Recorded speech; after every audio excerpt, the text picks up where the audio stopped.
तीर्थों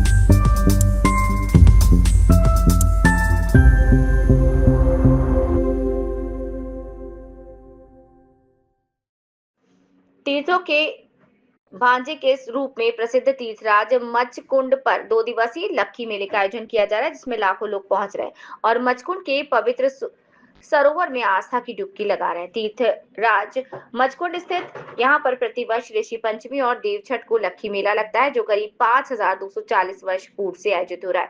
यहाँ पर भगवान कृष्ण के समय मचकुंड महाराज द्वारा पंचकुंडीय यज्ञ किया गया, तभी से वार्षिक रूप से ऋषि पंचमी और बलदेव छठ का मेला यहाँ आयोजित होता है, जहाँ लोग आकर मचकुंड महाराज के मंदिर में और अन्य मंदिरों के दर्शन कर अपनी कामना पूरी करते हैं।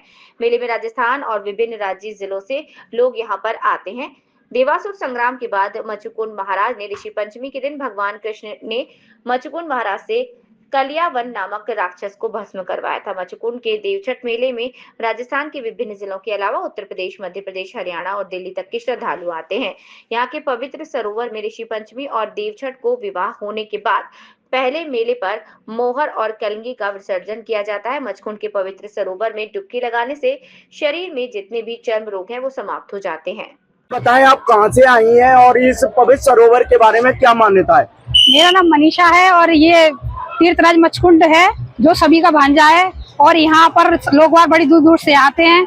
यहाँ मतलब यहाँ पर 2 दिन मेला लगता है, ऋषि पंचमी वाले दिन और देवछठ वाले दिन। आज सबसे ज्यादा भीड़ होती है। श्रद्धालुओं की आस्था इस मचकुंड को लेके बहुत ज्यादा है और इसमें नहाने से जो अपने शरीर के जो चर्म रोग होते हैं वो सभी नष्ट हो जाते हैं, सही हो जाते हैं। इसमें लोग वालों की यही श्रद्धा है कि यहाँ आने से हमारा शरीर जो है वो सब स्वस्थ हो जाता है। बिल्कुल ऋषि पंचमी से लेकर 2 दिवसीय मेला लक्खी मेला लगता है मचकुंड धाम पर धौलपुर में, और ये सभी तीर्थों का भांजा है। यहाँ पर नवजोड़े जो होते हैं उनका किलंगियों का विसर्जन किया जाता है।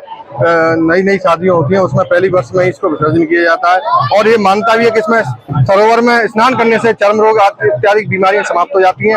और दूर दराज से राजस्थान, मध्य प्रदेश, उत्तर प्रदेश से यहाँ तीर्थयात्री आते हैं और 2 दिन का बहुत लक्खी मेला लगता है। प्रशासन की यहाँ पर माकूल व्यवस्था है और हर तरह से यहाँ सीसी कैमरे में ये व्यवस्था लागू की गई है, जिससे कोई अप्रिय घटना यहाँ प्रशासन की तरह ना हो, आम जनता सुरक्षित महसूस करे और अपने इष्ट देवता को यहाँ आकर मनाए और ईश्वर से ये कामना करे कि हे ईश्वर, इस सरोवर में डुबकी लगा करके मेरी जो चर्म रोग है या मेरे पर जो विपत्ति है वो सारी दूर हो जाए। क्या मान्यता मुचकुंद महाराज के बारे में? मुचकुंद महाराज भगवान राम के पूर्वज थे।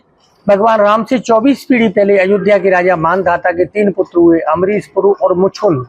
मानधाता के कार्यकाल में देवासुर संग्राम हुआ। देवताओं ने सहायता के लिए राजा मुचकुंद मानधाता से प्रार्थना की।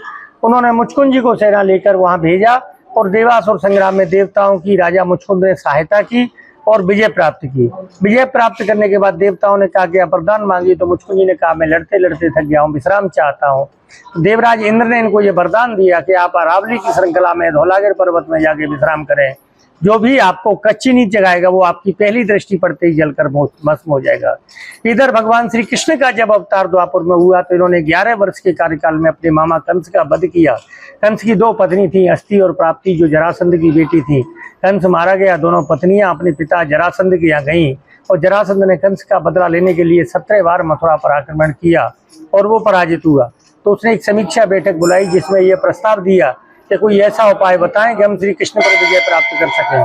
उस समय काशी नरेश महाराज शल्य ने जरासंध को सुझाव दिया कि कालीवन को यह वरदान है भगवान शंकर से कि जो भी उनसे लड़ता है उसकी आदि शक्ति उसमें आ जाती है, तो उनको अपने साथ मिला लें तो हम श्री कृष्ण पर विजय प्राप्त कर सकेंगे।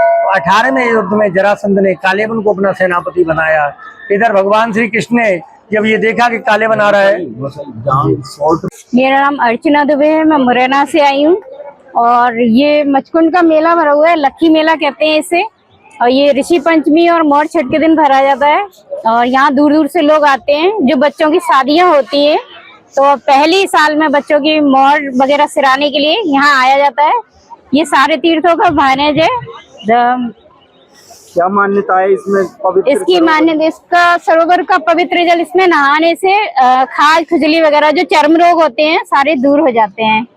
एवं उपनियंत्रक साहब द्वारा श्रीमान जिला कलेक्टर महोदय एवं उपखंड अधिकारी महोदय डॉक्टर साधना शर्मा जी द्वारा निर्देश दिए गए हैं कि यहाँ पर जो भी लोग कार्यक्रम अपने करने आ रहे हैं उन सभी लोगों को सुरक्षित रूप से कार्यक्रम करवाएं, सभी पर निगरानी रखें किसी भी तरह की कोई भी जन हानि यहाँ पर न पहुंचे, इसके लिए सभी सतर्क हैं। पूरी सिविल डिफेंस टीम सभी का सहयोग कर रही है और कोई भी अगर व्यक्ति किसी भी तरीके से ऐसे कार्य कर रहा है जिससे उसके जान को खतरा हो, जोखिम हो, तो उसको वो रोक रहे हैं। जैसे घाटों पर कोई भी अंदर की बजाय बाहर निकल के घाटों से अपने कार्यक्रम को कर रहा है, तो उसको भी वो रोक रहे हैं और सभी को सुरक्षित रूप से कार्यक्रम करवाए जा रहे हैं।